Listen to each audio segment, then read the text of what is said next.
올해로 광복 80주년을 맞았지만 지역 곳곳에는 친일 잔재들이 남아 있습니다. 특히 호국전신의 상징이라 할 진주성 한켠에 친일파를 기리는 비석들이 버젓이 놓여 있는 상황인데요.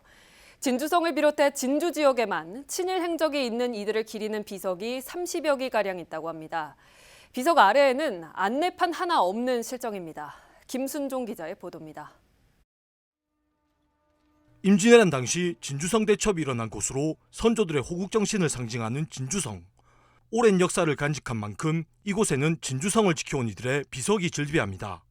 한데 비석들 사이로 진주성에 어울리지 않는 비석이 눈에 띕니다. 일제강점기, 친일 행적이 있는 이들의 비석인데 한기도 아니고 그 숫자가 여럿입니다.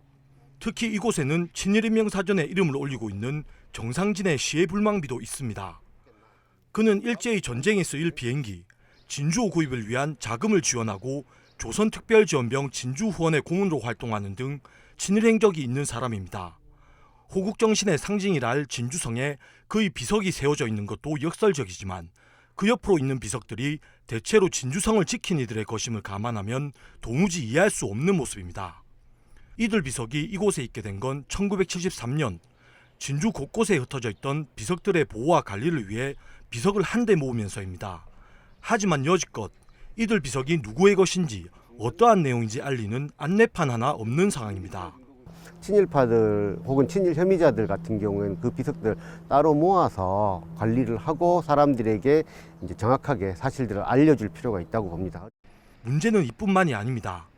진주에는 여전히 30여 기가 넘는 친일 인사들의 비석이 자리하고 있습니다. 금곡면의 한 마을 입구 앞입니다. 도로변 옆에는 이름 모를 비석이 서 있는데 자세히 살펴보면 친일인명사전에 이름이 오른 김기태의 시해불망비입니다. 진주에는 이 같은 비석이 30여 기가량 있습니다. 비석의 주인인 김기태 또한 일제강점기 군자금을 헌납하고 조선의 젊은이를 전쟁터에 내보내는데 가담했습니다. 그를 기리는 비석은 시민들이 자주 오가는 금오지 한켠에도 세워져 있는 상황. 특히 이들 비석은 그들이 시민들에게 도움을 줬다기보다는 그들의 악행을 가리기 위해 세워진 것으로 추정됩니다.